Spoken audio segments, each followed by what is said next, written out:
JSW energy के बारे में व्रती सानू जी पूछ रहे हैं कि 236 शेयर हैं 596 के भाव पे और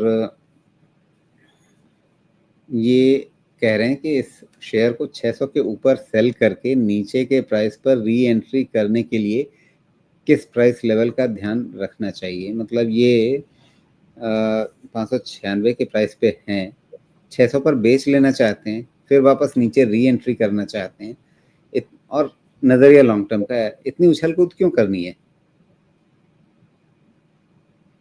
मतलब समझ में नहीं आया, पूरा खिचड़ी बना दिया ना। देखिए क्या है भाई साहब, 515 के आसपास जो भी है मामला, 515 से लेके 500 के रेंज के सपोर्ट का है। अभी तो ऐसा ही बन रहा है, जो आज 500 का सपोर्ट है, धीरे धीरे हो सकता है 515 की तरफ उठ के आएगा। अभी तो नहीं देख सकता मैं, आज 500 ही देख सकता हूँ।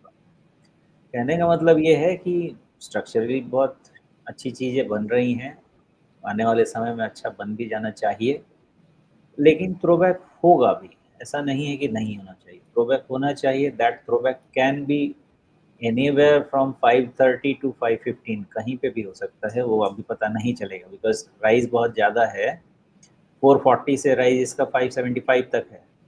तो इसमें पेशेंस रखना चाहिए किसी को भी, क्योंकि थ्रोबैक होगा, मतलब चलती ट्रेन में सवार हो जाएँगे ना, तो फिर मुश्किल भी हो सकती है, गिर भी सकते हैं।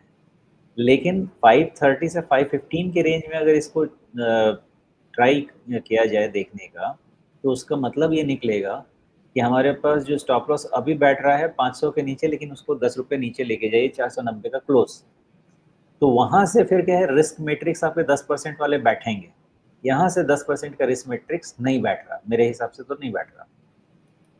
तो वही है, बाकी ये थोड़ा कूल ऑफ हो, उसके बाद फिर से बेस बनाए और फिर से ऊपर चले, तो फिर अपने 200 डीएमए की तरफ बढ़ सकता है, इसकी पॉसिबिलिटी रहेगी। जी, मुझे क्या लगता है कि इनको शायद ये लग रहा है कि 600 के आसपास या तो साइकोलॉजिकली या किसी और पैटर्न से इनको लगता हो कि 600 के आसपास रेजिस्टेंस मिलेगा तो एक बार को वहाँ बेचेंगे, क्योंकि 596 पे ही इन्होंने पहले खरीदा हुआ है, अभी घाटे में हैं।